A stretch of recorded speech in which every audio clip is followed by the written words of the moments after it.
నమస్తే, నేను మీ JK. Welcome to Hasa TV. AP రాజధాని అమరావతికి ప్రధాన కేంద్రంగా ఉన్నటువంటి గుంటూరుకు రాకపోకలు సాగించేటువంటి రైళ్ల సంఖ్య రోజు పెరుగుతూ ఉంది. ఈ భవిష్యత్తులో కూడా బాగా పెరుగుతాయని అధికారులు భావిస్తున్నారు. రద్దీ పెరిగితే వచ్చేటువంటి ఇబ్బందులను దృష్టిలో ఉంచుకొని కొత్తగా పేరేచెర్ల మంగళగిరి మధ్య నూతన రైల్వే లైన్ను దీన్నే గుంటూరు బైపాస్ రైల్వే లైన్గా నిర్మించాలని ఆలోచిస్తున్నారు. దానికి సంబంధించిన వివరాలను ఈ వీడియో ద్వారా వివరిస్తాను. వీడియో చివరిదాకా చూసి ఒక్క లైక్ ఇచ్చి మీ అభిప్రాయాన్ని కామెంట్ రూపంలో తెలియజేయండి ఫ్రెండ్స్. ఏపీలో మౌలిక వసతుల కల్పన కోసం కేంద్రం, రాష్ట్రంలో ఉన్నటువంటి కూటమి ప్రభుత్వం తీవ్రంగా కృషి చేస్తుంది. దీనిలో భాగంగా ముఖ్యంగా అమరావతి రాజధాని నిర్మాణంలో ఏ విషయంలోనూ వెనక్కి తగ్గడం లేదు. దీంట్లో భాగంగా అమరావతికి సమీపంలో ఉన్నటువంటి గుంటూరు యొక్క రద్దీ రోజుకు పెరుగుతుంది. అదే కాకుండా అమరావతి కానీ కేంద్రంగా పూర్తిగా రాజధాని ఏర్పడిన తర్వాత ఈ గుంటూరు, విజయవాడ ఈ పట్టణాలు బస్ సౌకర్యాలు కానీ మరియు రవాణా సౌకర్యాలు కానీ మరియు రైల్వే సౌకర్యాలు కానీ బాగా రద్దీ అయ్యేటువంటి అవకాశం ఉంది. ఈ నేపథ్యంలో రాజధాని ప్రధాన కేంద్రంగా ఉన్నటువంటి గుంటూరుకు వచ్చి వెళ్ళేటువంటి రైళ్ల రాకపోకలు కూడా భవిష్యత్తులో పెరుగుతాయి, ట్రాఫిక్ ఏర్పడుతుందని అధికారులు అయితే భావిస్తున్నారు. రద్దీ పెరిగితే వచ్చే ఇబ్బందులను దృష్టిలో ఉంచుకొని కొత్తగా రద్దీని తగ్గించడం కోసం పేరేచెర్ల మంగళగిరి మధ్య నూతన రైల్వే లైన్ ప్రతిపాదనలు అయితే సిద్ధం చేశారు అధికారులు. అలాగే నల్లపాడు నుంచి బీబీ నగర్ వెళ్ళేటువంటి 2 లైన్ల మార్గం ఈ క్రాసింగ్ వద్ద 6 వంతెన నిర్మించాలని కూడా ఆలోచిస్తున్నారు. ఈ వంతెన కింది నుంచి పైనుంచి రాకపోకలు సాగిస్తుంటాయి. ఇటువంటిది ఇటీవలే గూడూరు వద్ద కూడా నిర్మించారు.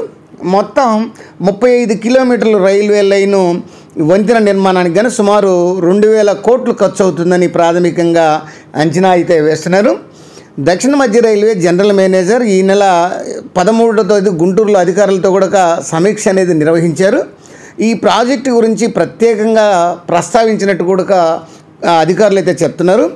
సర్వే పనులు వేగం చేయాలని కూడా ఆయన సూచించినట్లు ఈ యొక్క సమాచారం. అయితే సర్వే వచ్చిన తర్వాత ఈ లైను ఎట్లా వెళ్తుందనేటువంటి సమాచారాన్ని కొన్ని రోజుల్లో తెలుసుకునేటువంటి మనకు అర్థమయ్యేటువంటి అవకాశం ఉంది. అప్పుడు దాకా ఈ రైల్వే లైను ప్రాథమికంగా సర్వేలోనే ఉంది కాబట్టి ఈ పేరేచెర్ల ఈ యొక్క మంగళగిరి రైల్వే లైను ఇది ఇంకా ఎటు నుంచి వెళ్తుంది, రైల్వే స్టేషన్లు ఎక్కడ నిర్మిస్తారు, మొత్తం ఎంత దూరం నిర్మిస్తారనేటువంటి అంశాలు కూడా ఇంకా వెలువడలేదు. అవి రాబోయేటువంటి వీడియోలో మీకు పూర్తిగా వివరిస్తాను. ఇక ఈ రైల్వే లైన్ వల్ల ప్రయాణికులు రైళ్లు తిరిగేటువంటి మార్గాలు, సరుకు రవాణా చేపట్టడంతో అనేక ఇబ్బందులు ఎదురవుతున్నాయి. ముఖ్యంగా పేరేచెర్ల నుంచి విజయవాడ వెళ్ళేటువంటి మార్గంలో సమస్యలు ఎక్కువగా ఉన్నాయి. ఈ సమస్యకు శాశ్వత పరిష్కారంగా పేరేచెర్ల నుంచి పొన్నేకల్లు మీదుగా మంగళగిరి వరకు సరుకు రవాణా ఈ డెడికేటెడ్ ఫ్రైడ్ కారిడార్ ఏర్పాటు చేయాలని ఈ యొక్క అధికారులు అయితే నిర్ణయించారు. గుంతకల్ మార్గంలో నర్సరాపేట మీదుగా పేరేచెర్ల నుంచి గుంటూరు వెళ్ళేటువంటి సరుకుల రైళ్లను నూతన మార్గంలో మంగళగిరి వరకు నడపనున్నారు. అదేవిధంగా విజయవాడ వైపు వచ్చిపోయేటువంటి రైళ్లు మంగళగిరి నుంచి పేరేచెర్ల వరకు నేరుగా వస్తున్నాయి. ఈ కారిడార్ అందుబాటులోకి వస్తే పేరేచెర్ల, నల్లబాడు, గుంటూరు, మంగళగిరి మధ్య రద్దీ తగ్గి ప్రయాణికుల రైళ్లకు ఇబ్బంది లేకుండా చూడొచ్చు అనేది అధికారుల ఆలోచన. అదే సమయంలో సరుకుల రైళ్లు అదనంగా నడపవచ్చు అని కూడా భావిస్తున్నారు. ఈ ప్రాజెక్టు పనులు చేసేందుకు ఈ యొక్క అవసరమైనటువంటి నిధులు రైల్వే బోర్డు మంజూరు చేసింది.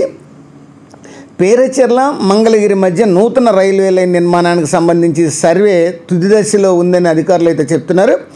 అదేవిధంగా 6 వంతెన సర్వే పనులు కూడా పూర్తిగా వస్తున్నాయి.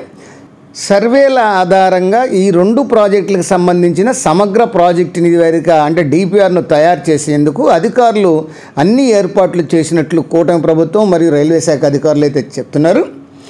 దీన్ని దక్షిణ మధ్య రైల్వే అధికారులు పరిశీలించిన అనంతరం ఈ రైల్వే బోర్డు ఆమోదం కోసం పంపనున్నారు.